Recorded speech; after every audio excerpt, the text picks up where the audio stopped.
So called মুক্তিযুদ্ধের আড়ালে এটি ছিল স্বৈরাচার আওয়ামী লীগকে দেশকে ভারতের কাছে বেচে দেবার একটি প্রজেক্ট। এমন মন্তব্য করেছেন মুজিবের প্রাণ নেওয়া আত্মস্বীকৃত সাবেক সেনা অফিসার মেজর ডালিম। সাংবাদিক ইলিয়াস হোসেনকে দেওয়া সাক্ষাৎকারে তিনি এমন কথা বলেন। মুক্তিযুদ্ধে শহীদের সংখ্যা নিয়েও চাঞ্চল্যকর তথ্য দেন তিনি। বলেন, শেখ মুজিব ভুল ইংরেজি বলে ৩ লাখের স্থানে ৩০ লাখ শহীদ বানিয়ে দিয়েছিলেন।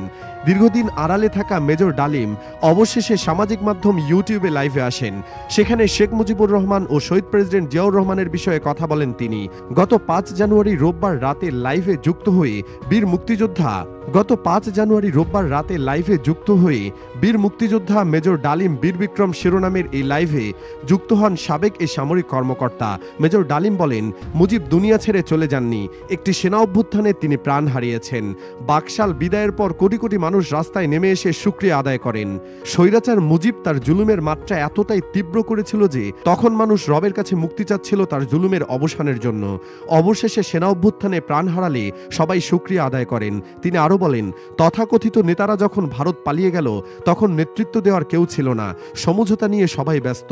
পাকিস্তান বাহিনী যখন বাঙালির উপর হামলে পড়েছিল তখন মেজর জিয়ার স্বাধীনতার ঘোষণা আসে। আমি তখন পাকিস্তান আর্মিতে ছিলাম। মেজর জিয়ার ঘোষণা শুনে মনে হলো আর বসে থাকার সময় নেই। আমরা তখনই পাকিস্তানের বিরুদ্ধে যুদ্ধে নেমে গেলাম। তবে সো কল্ড মুক্তিযুদ্ধের আড়ালে এটি ছিল স্বৈরাচার আওয়ামী লীগের দেশকে ভারতের কাছে বেচে দেবার একটি প্রজেক্ট। এ প্রসঙ্গে এই বীর বিক্রম বলেন, যখন ৭ দফাতে চুক্তি করে নজরুল ইসলাম তাজউদ্দিনকে পারমিশন দেওয়া হলো একটা প্রভিশনাল গভর্নমেন্ট গঠন করা, ৭টা ক্লজ পরে সাইন করার পর নজরুল ইসলাম ফিট হয়ে পড়ে গিয়েছিলেন যে আমরা ক্রমান্বয়ে ভারতের একটা করদ রাজ্যে বা অঙ্গরাজ্যে পরিণত হব।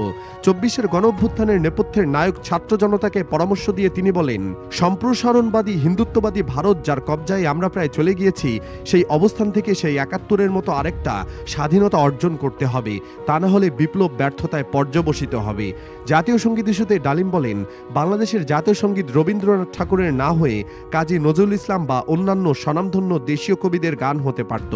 ভিনদেশী একজন কবির গানকে জাতীয় সঙ্গীত বানানোকে পৃথিবীর ইতিহাসে বিরল বলে মন্তব্য করেন তিনি। যুদ্ধে ৩০ লক্ষ মানুষ শহীদ হয়েছিল, অসংখ্য নারী সম্ভ্রম হারিয়েছিল।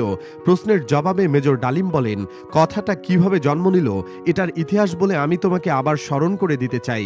মুজিব যখন সিরাজ ভাই আর রেজাউল করিম সাহেবকে আলাদা করে ডেকে নিয়ে জিজ্ঞাসা করেছে সত্যি কি বাংলাদেশ স্বাধীন হয়েছে নাকি আমাকে কোথাও নিয়ে প্রাণ নেওয়ার বন্দোবস্ত করা হয়েছে, তখন সিরাজ ভাই ওনাকে বলেন, মুজিব ভাই, বাংলাদেশ স্বাধীন হয়েছে এবং আপনি হবেন প্রাইম মিনিস্টার অফ বাংলাদেশ, কিন্তু আপনি ইন্ডিয়া হয়ে যাচ্ছেন কেন সেটা আমরা বলতে পারবো না, সেটা আপনার সিদ্ধান্ত। তখন শেখ মুজিব বলেন, ইন্টারভিউ নিবে তো যে ক্ষয়ক্ষতি কত, তখন কি বলবো? তখন সিরাজ ভাই বলেন, এই সবকিছু মিলিয়ে ক্ষয়ক্ষতি প্রায় ৩ লক্ষের মতো। পরে যখন ইন্টারভিউ নিতে আসে তখন মুজিবকে জিজ্ঞাসা করেছিল, what is that thinking of losses life during the freedom fighting? তখন শেখ মুজিব ৩ লক্ষকে ইংরেজিতে বলতে গিয়ে বললেন ৩ মিলিয়ন। ৩ লক্ষকে বানিয়ে ফেললো ৩ মিলিয়ন। ওখান থেকে যে রেকর্ড বানানো শুরু হলো ৩ মিলিয়ন, ওটা চলছে এবং এখনো চলছে। তবে প্রকৃত শহীদ ৩ লক্ষ বলে মন্তব্য করেন তিনি।